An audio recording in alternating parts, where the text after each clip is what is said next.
surga, terima kasih kami masih boleh mendengarkan firman Tuhan.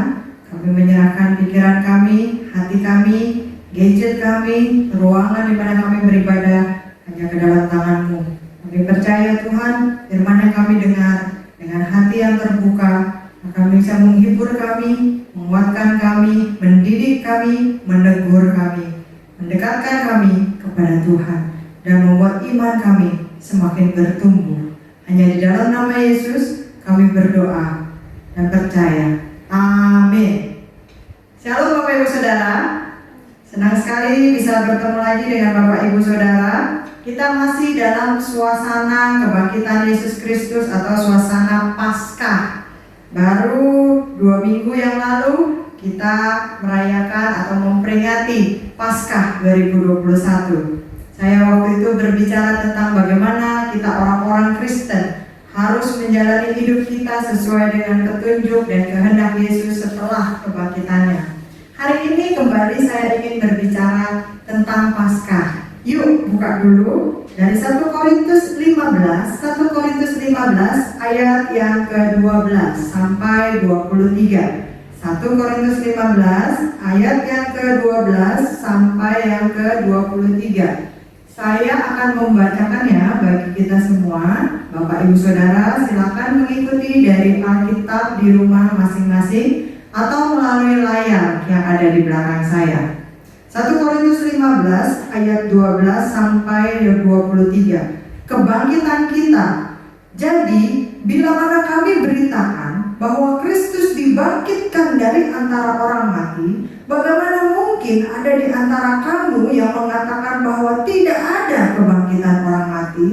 Kalau tidak ada kebangkitan orang mati, maka Kristus juga tidak dibangkitkan. Tetapi andai kata Kristus tidak dibangkitkan, maka sia-sialah pemberitaan kami dan sia-sialah juga kepercayaan kamu.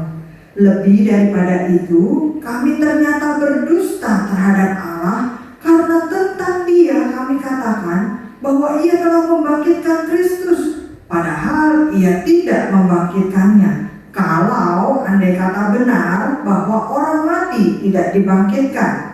Sebab jika benar orang mati tidak dibangkitkan, maka Kristus juga tidak dibangkitkan. Dan jika Kristus tidak dibangkitkan, maka sia-sialah kepercayaan kamu dan kamu masih hidup dalam dosamu.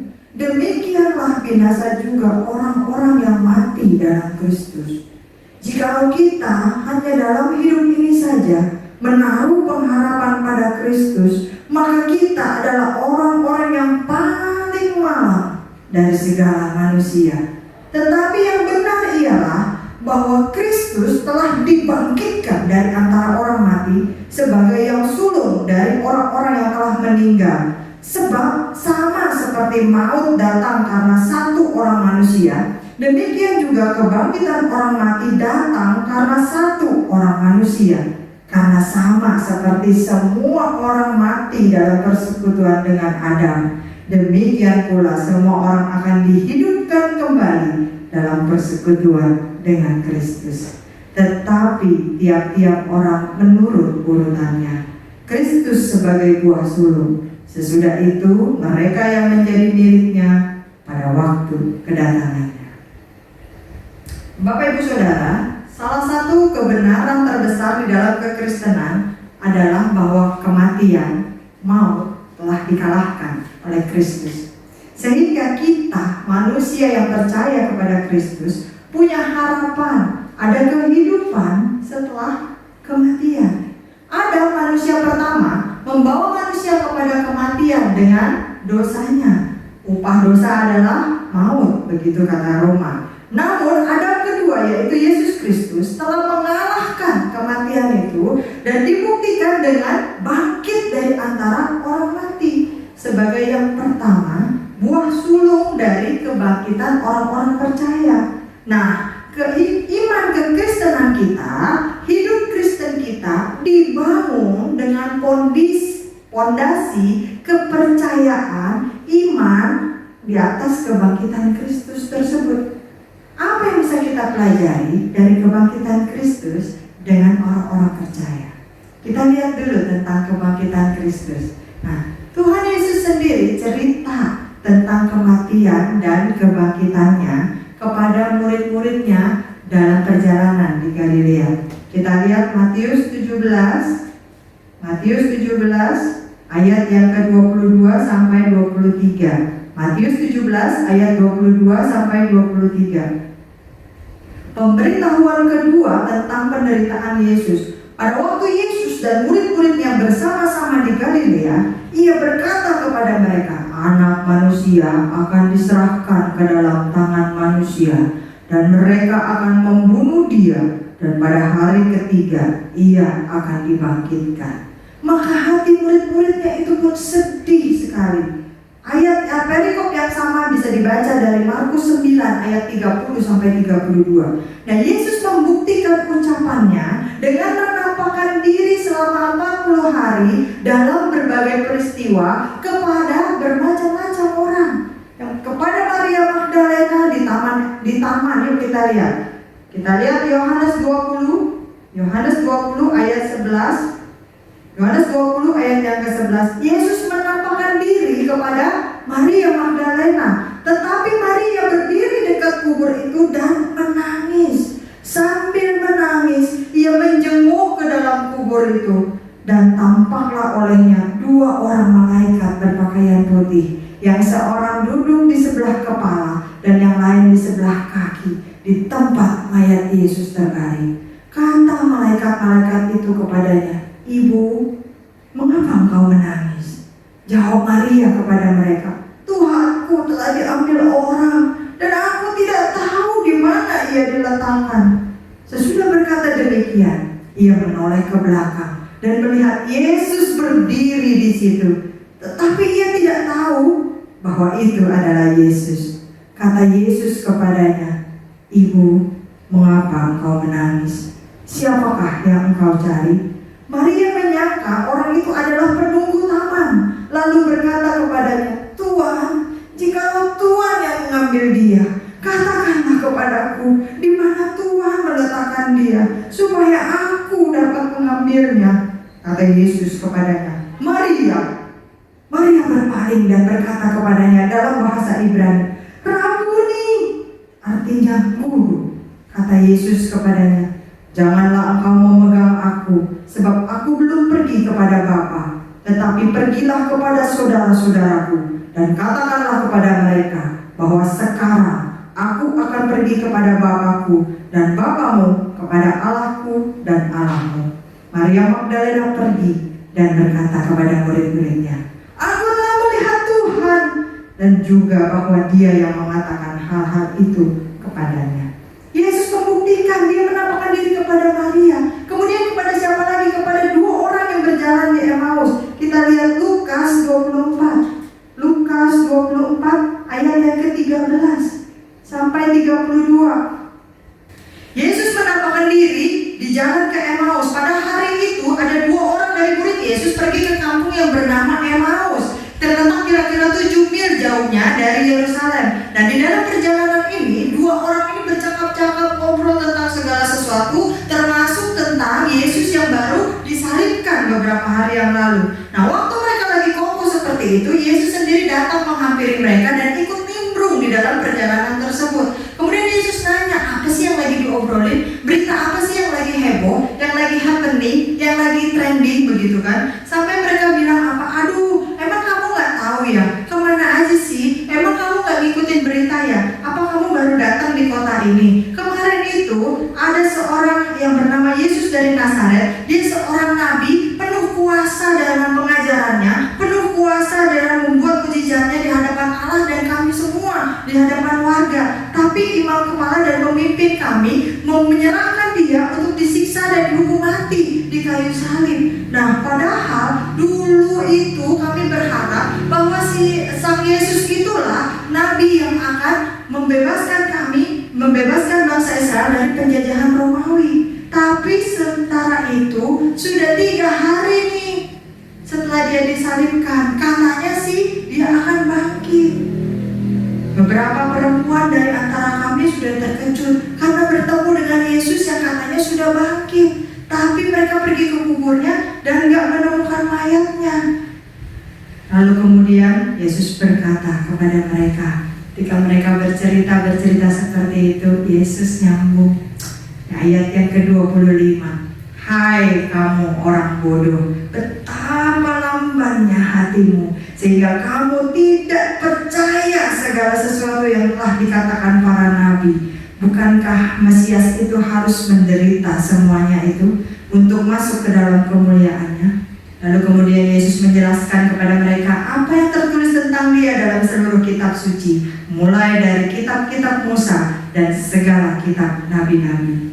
Waktu mereka mulai mendekati kampung, lalu Yesus seolah-olah nggak masuk ke kampung itu dan akan meneruskan perjalanannya. Tetapi mereka mendesak Yesus untuk tinggal bersama dengan mereka. Pada waktu mereka duduk makan, mengambil roti, mengucap berkat, pada saat itulah mata mereka terbuka dan mereka mengenali bahwa itu Yesus. Dan pada saat yang sama juga Yesus lenyap dari tengah-tengah mereka. Yesus menampakkan dirinya untuk menguatkan ceritanya, untuk menguatkan rencananya. Bener loh, waktu itu kan aku bilang aku akan disiksa dan mati diserahkan, dan kemudian pada hari yang ketiga aku akan bangkit. Dan ini loh benar, aku bangkit untuk membuktikan bahwa dia tidak berbohong. Kemudian Yesus juga menampakkan diri kepada murid-muridnya yang berada di loteng atas dalam Lukas 24 ayat 36 sampai 43. Dan waktu itu ketika Yesus datang, Thomas yang disebut Didimus itu nggak ada di sana. Murid-murid cerita, tadi Tuhan datang loh, Yesus sudah bangkit loh, aku lihat bla bla bla seterusnya.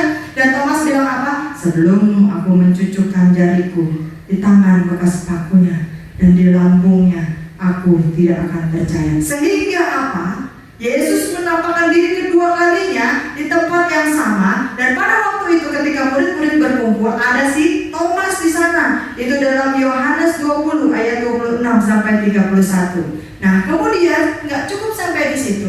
Ketika murid-muridnya ada di tepi danau Tiberias atau yang disebut juga danau Genesaret atau danau Kineret, Yesus kemudian mengetahui bahwa mereka tidak mendapatkan ikan. Padahal mereka adalah nelayan yang berpengalaman. Mereka sudah tahu waktunya kapan ikan banyak. Mereka sudah tahu bagaimana cara menangkap ikan. Tetapi semua itu adalah rencana Allah. Pada hari itu mereka tidak mendapat ikan. Kemudian Yesus berseru dari pinggir pantai, dari pinggir danau. Dia bilang apa? Coba tebarkan jalamu ke sebelah kanan. Dan pada hari itu mereka mendapatkan ikan 153 ekor sampai jala mereka hampir koyak. Dan kemudian dibantu oleh teman-teman mereka yang lain yang tidak jauh dari situ. Sampai akhirnya ketika mereka tiba di pinggir dari danau tersebut, sudah ada Yesus yang menyediakan api dan roti. Ikannya tinggal dipanggang di situ. Dalam Yohanes 21 ayat yang keempat sampai yang ke-19. Dan kemudian Yesus juga menampakkan diri kepada Saulus dari Tarsus di pintu Damaskus, sehingga pada waktu itu selama beberapa hari Saulus ini mengalami kebutaan karena melihat kemuliaan Allah, sehingga namanya akhirnya berganti menjadi Paulus, menjadi rasul yang diurapi oleh Allah. Nah, Bapak Ibu Saudara, Yesus membuktikan ucapannya dengan menampakkan diri dalam berbagai peristiwa kepada bermacam-macam orang, kurang lebih diperkirakan 500 orang, dan selama 40 hari untuk meneguhkan bahwa dia bukan seorang pembohong. Dia tetap stick pada rencananya. Tubuh kebangkitan Yesus adalah tubuh yang nyata. Kalau Bapak Ibu Saudara masih ingat mungkin dulu film yang sangat happening sekian puluh tahun yang lalu berjudul Ghost. Nah, itu hampir semua orang menonton film Ghost, dan mungkin masih kita ingat bagaimana kisahnya. Waktu dia mati, si pemeran pria ini, dia tidak sadar dia mati dan dia hidup rohnya kemana-mana. Dia tidak bisa memegang benda-benda, dia juga tidak bisa dipegang oleh orang-orang di sekitar dia karena di tubuhnya adalah roh. Tetapi tubuh kebangkitan Yesus adalah tubuh yang nyata, tidak merupakan hologram, tidak juga melayang-layang seperti setan gentayangan, tidak juga berupa seperti sesuatu yang tidak berwujud tapi bersuara. Tidak, tubuh kebangkitan Yesus itu nyata. Buktinya apa? Para murid melihat Yesus. Lukas 24 ayat 39 sampai 40 yang tadi sudah kita baca. Lalu kemudian apa? Yesus berbicara kepada murid-muridnya dalam Lukas 24 ayat yang ke-36. Para perempuan yang pergi ke kubur bisa memeluk kaki Yesus setelah dia Yesus makan roti dan ikan bersama murid-muridnya di tepi pantai Genesaret. Yohanes 21 ayat yang ke-12. Nah, tubuh kebangkitan Yesus ini adalah tubuh yang luar biasa, yang melebihi pikiran manusia, melebihi tubuh manusia biasa, dan tidak lagi dibatasi oleh waktu, tidak lagi dibatasi oleh tempat, tidak lagi dibatasi oleh materi apapun.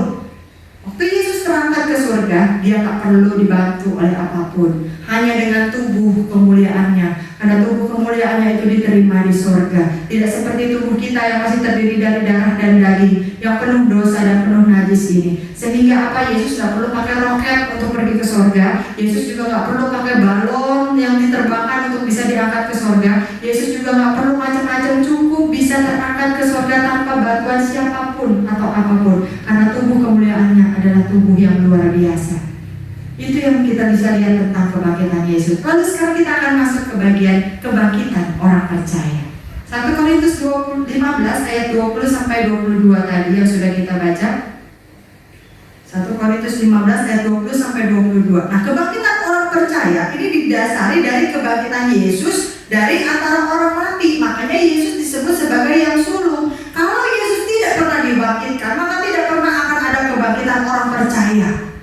Artinya Yesus dulu sebagai yang pertama, sebagai yang sulung, yang lain mengikuti sesuai dengan waktunya Tuhan. Nah, kebangkitan orang percaya didasari oleh apa? Oleh kuasa Allah, bukan kuasa jin, bukan kuasa sesembahan yang lain, bukan kuasa setan, bukan kuasa manusia, tetapi sungguh-sungguh atas kuasa dan kehendak Allah, rencana Allah. Tadi sudah kita baca dari 1 Korintus 15 ayat 35 sampai 38. Jadi kita percaya ketika kita menerima Tuhan Yesus sebagai Tuhan dan Juru Selamat satu-satunya di dalam hidup kita menjalani hidup kita sesuai dengan firman Tuhan. Kita percaya Yesus itu lahir, Yesus itu hidup, dia mati di kayu salib, dan kemudian akhirnya dia dibangkitkan pada hari yang ketiga. Maka itulah yang menjadi dasar dari kekristenan kita. Maka itulah yang menjadi kekuatan kenapa kita berpegang teguh pada iman kita. Karena kalau Yesus itu tidak dibangkitkan, percuma jadi orang Kristen. Kalau Yesus tidak dibangkitkan, percuma dengerin khotbah ini. Kalau Yesus tidak dibangkitkan, percuma saya menjadi hamba Tuhan. Kalau Yesus tidak dibangkitkan, percuma saudara melayani Tuhan. Kalau Yesus tidak dibangkitkan, percuma ada gereja di muka bumi ini. Justru karena Yesus itu benar-benar dibangkitkan, maka hidup kita tidak hanya di dunia ini saja. Justru karena Yesus itu benar-benar dibangkitkan, maka kita punya harapan pada hidup yang kekal yang indah setelah kematian. Justru karena Yesus itu benar-benar dibangkitkan, maka kita punya urutan waktu bahwa nanti kita juga yang mati di dalam Kristus akan bisa bertemu kembali, dibangkitkan bersama-sama dengan yang lainnya. Nah, inilah yang menjadi kekuatan kita orang percaya. Inilah yang menjadi dasar iman kita. Inilah yang menjadi membedakan kita dari yang lainnya. Semua tokoh agama lahir, hidup dan mati, hanya Yesus yang bangkit. Itulah yang menjadi perbedaan bagi kita. Itulah yang menjadikan Yesus istimewa. Itulah yang menjadikan Yesus disebut sebagai Allah yang benar dan Allah yang hidup. Lalu bagaimana respons kita? Bagaimana tanggapan kita terhadap Yesus yang sudah dibangkitkan? Bagaimana kita menjalani hidup kita? Apakah kita akan terus berkutat di dalam dosa-dosa kita? Atau kita akan terus bersedih, ya Yesus sudah mati, stop sampai di titik tersebut saja? Yang pertama, kita harus respons dengan rasa syukur. 1 Korintus 15 ayat yang ke-57. 1 Korintus 15 ayat yang ke-57.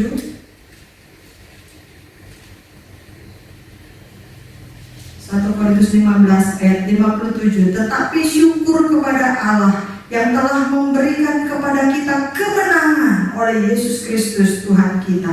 Jadi kita harus respon hidup kita harus respon ke bangkitan Kristus ini dengan rasa syukur. Ya, Yesus kok mati di salib ya, malu-maluin amat. Ya, Yesus kok mati tergantung kayak orang hukuman ya. Ya, Yesus jangan lagi pikirkan tentang itu, tapi kita respons dengan rasa syukur karena Allah telah membangkitkan Kristus dan membuktikan bahwa Kristus itu menang dari maut. Termasuk kita, orang-orang yang percaya kepada Kristus juga pasti akan menang dari maut dan dibangkitkan pada waktunya nanti.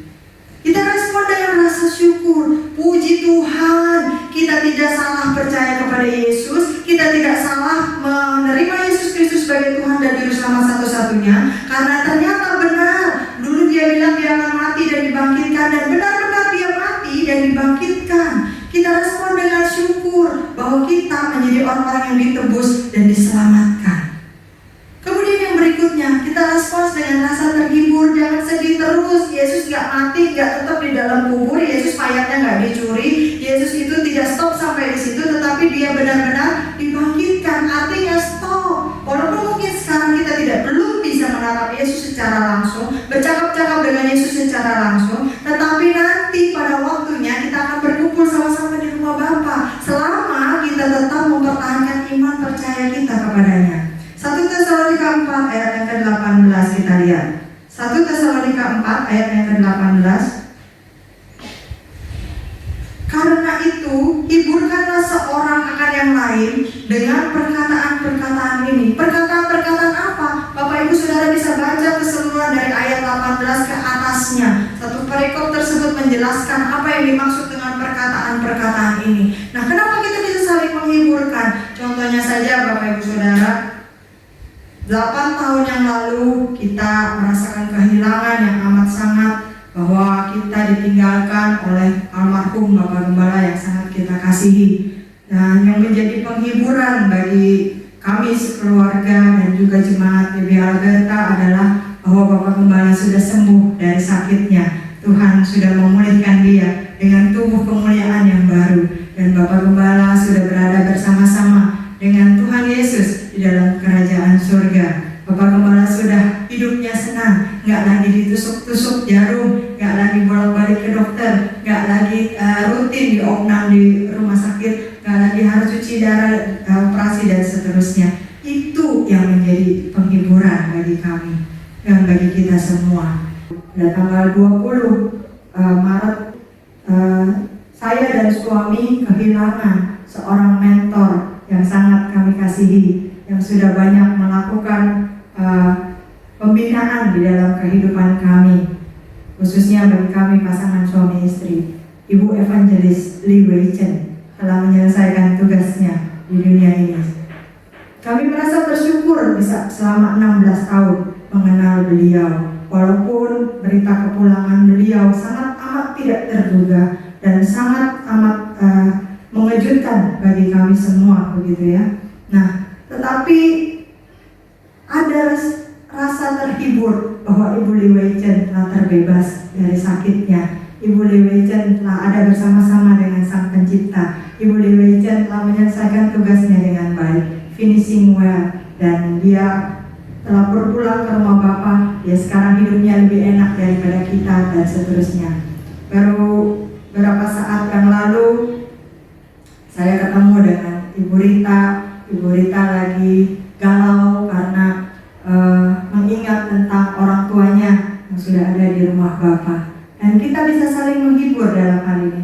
Ya, memang kita sedih ya, gak bisa lihat mereka lagi terpisah dari orang-orang yang kita kasihi. Tapi kita percaya kalau kita tetap berpegang pada iman kita yang sama dengan iman mereka, maka suatu kali nanti kita akan sama-sama bertemu lagi dengan mereka. Dan kita bisa saling menghibur, kita bisa saling menguatkan. Ada harapan nanti bisa ketemu lagi dalam kondisi yang jauh lebih baik, dalam kondisi yang jauh lebih indah. Nah, inilah respon kita. Kita bisa menghiburkan yang lain, menguatkan yang lain pasca kebangkitan Kristus. Karena Yesus bangkit, kita punya harapan bertemu kembali dengan orang-orang yang kita kasihi. Karena Yesus bangkit, kita bisa saling menguatkan, saling menghibur dan meneguhkan orang-orang yang lain, teman-teman kita, saudara-saudara seiman kita. Lalu kemudian apa lagi respon kita? Kita respons kebangkitan Kristus dengan setia dan berkobar-kobar melayani Tuhan. Karena kita tahu jadi payah kita dalam melayani Tuhan itu tidak sia-sia. Sekali lagi saya katakan, kalau Yesus itu tidak bangkit, percuma saudara melayani Tuhan, percuma saudara memberikan persembahan, percuma saudara beribadah, percuma saudara menjadi orang Kristen. Tetapi karena Yesus bangkit, maka kita tahu saudara sesuatu yang kita lakukan untuk Tuhan tidak sia-sia. 1 Korintus 15 ayat yang ke-58 kita lihat. 1 Korintus 15 ayat yang ke-58. Karena itu saudara-saudaraku yang kekasih, Berdirilah teguh, jangan goyah, dan giatlah selalu dalam pekerjaan Tuhan. Sebab kamu tahu bahwa dalam persekutuan dengan Tuhan, jerih payahmu tidak sia-sia. Karena Tuhan yang kita sembah itu Tuhan yang hidup. Karena Tuhan yang kita layani itu Tuhan yang hidup. Karena Yesus itu benar-benar dibangkitkan. Maka Dia melihat apapun yang kita ucapkan, apapun yang kita katakan, apapun yang kita kerjakan di dalam pelayanan kita, apapun yang kita lakukan dengan iman kita, apapun yang kita lakukan dengan hidup kita, Dia tahu. Dan kalau kita melakukan itu dalam nama Tuhan, kalau kita lakukan itu karena kita mengasihi Dia, kalau kita lakukan itu dengan sungguh-sungguh karena kita tetap percaya kepada-Nya dan pegang teguh iman kita, maka semuanya itu tidak akan sia-sia. Karena apa? Dia yang hidup, Dia melihat semua yang kita kerjakan.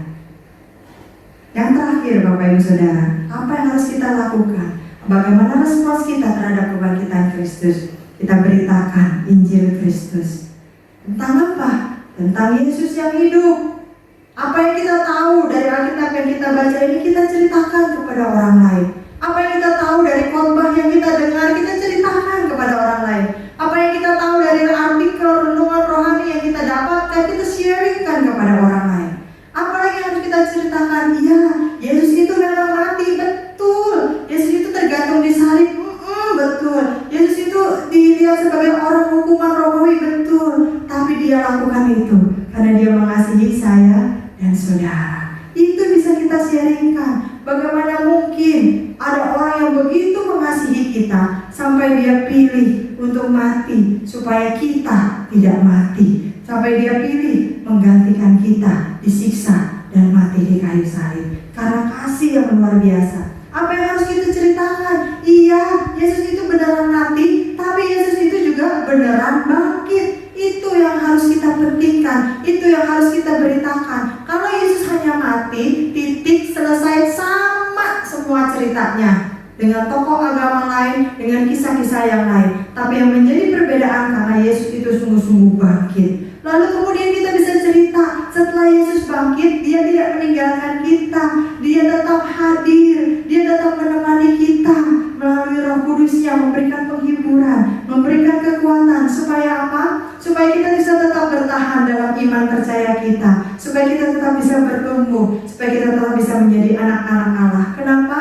Karena Yesus tahu hidup di dalam dunia yang makin pekat, di dalam dunia yang makin gelap, di dalam dunia yang makin berdosa, di dalam dunia yang makin banyak pencobaan, semakin tidak mudah, makin sulit, dan iman kita bisa sewaktu-waktu goyah. Itulah sebabnya Dia terus menemani kita, mendampingi kita dengan Roh Kudus-Nya, supaya kita bisa tetap bertahan di dalam iman kita.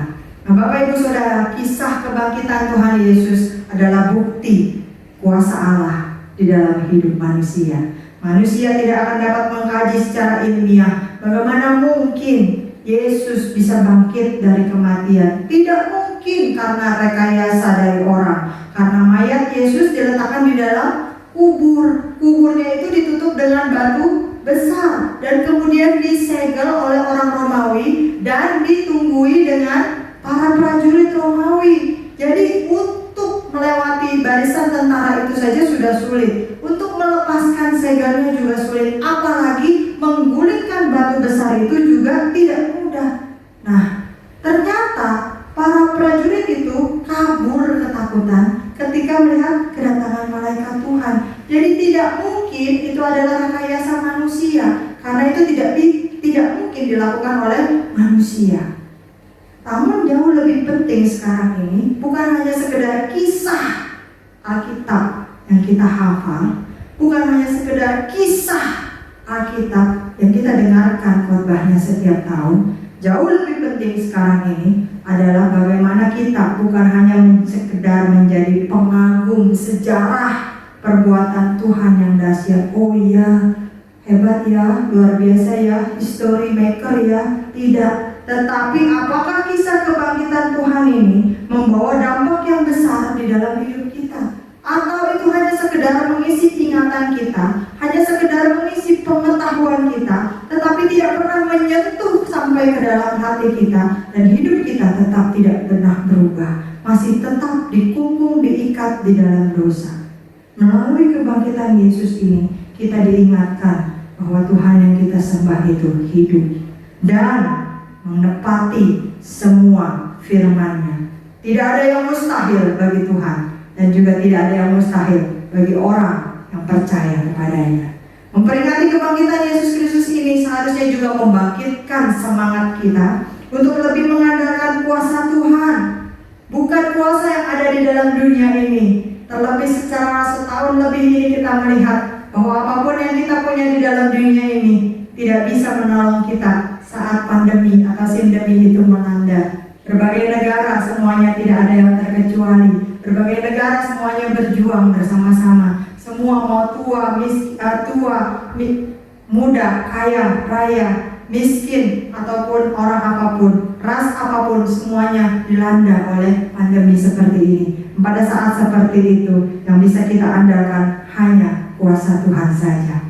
Memperingati kebangkitan Kristus ini harusnya memotivasi dan mendorong kita untuk lebih semangat lagi menjalani hidup kita dan melayani Tuhan selagi kita masih bisa.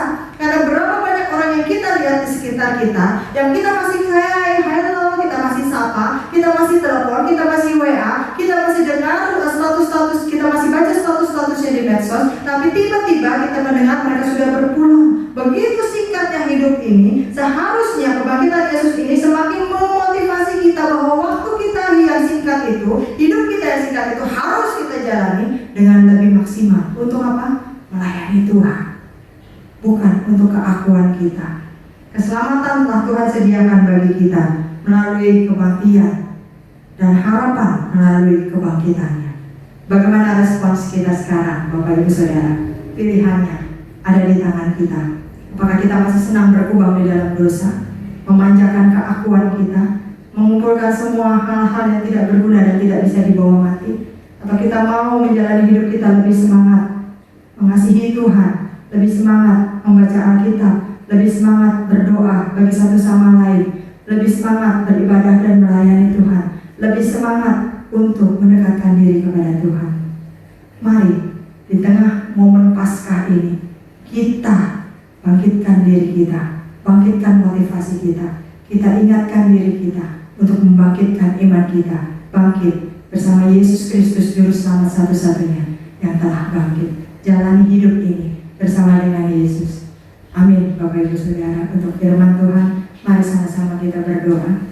Bapa di dalam surga, terima kasih untuk firman-Mu yang kembali mengingatkan kami bahwa Tuhan yang kami sembah adalah Tuhan yang hidup, Tuhan yang sungguh-sungguh bangkit, Tuhan yang perkataannya selalu digenapi, janjinya selalu ditepati, dan Tuhan yang bukan seorang pembohong. Apa yang Yesus katakan tentang kematian dan kebangkitan yang sungguh-sungguh telah terbukti. Itulah sebabnya kami mendasarkan iman kami kepada hal-hal tersebut, Tuhan. Kami percaya suatu hari nanti kami juga akan bertemu kembali dengan orang-orang terkasih kami yang sudah lebih dahulu mendahului kami berpulang ke rumah Bapa. Itu yang menjadi motivasi bagi kami. Selama kami masih hidup di dunia ini, biarlah kami juga bisa memakai waktu kami sebaik mungkin. Bukan untuk berfoya-foya, bukan untuk memanjakan kedagingan kami, tetapi kami rindu untuk memantapkan iman kami, membuat iman kami makin teguh, dan kami makin mendekat kepada Tuhan. Karena kami tidak pernah tahu kapan kami akan pulang dan bagaimana caranya. Kami hanya tahu bahwa ketika kami pulang nanti, kami akan bertemu dengan Tuhan Yesus Kristus yang sudah lebih dahulu dibangkitkan sebagai yang sulung dari antara yang lain. Terima kasih Tuhan, kalau tahun ini dalam segala keterbatasan dan kesederhanaan kami masih diizinkan untuk memperingati Paskah, hari kebangkitan Tuhan. Kami percaya Tuhan, sendiri kami pasti tidak bisa bangkit, sendiri kami pasti akan terus terpuruk, tapi bersama Yesus kami bisa. Bersama Yesus kami mampu. Kami memang kecil Tuhan, kami memang tidak berdaya, tapi kami punya Yesus yang luar biasa. Kami memang lemah, kami punya Yesus yang kuat. Kami memang miskin, tapi kami punya Yesus yang memelihara hidup kami dan menyediakan seluruh kebutuhan kami.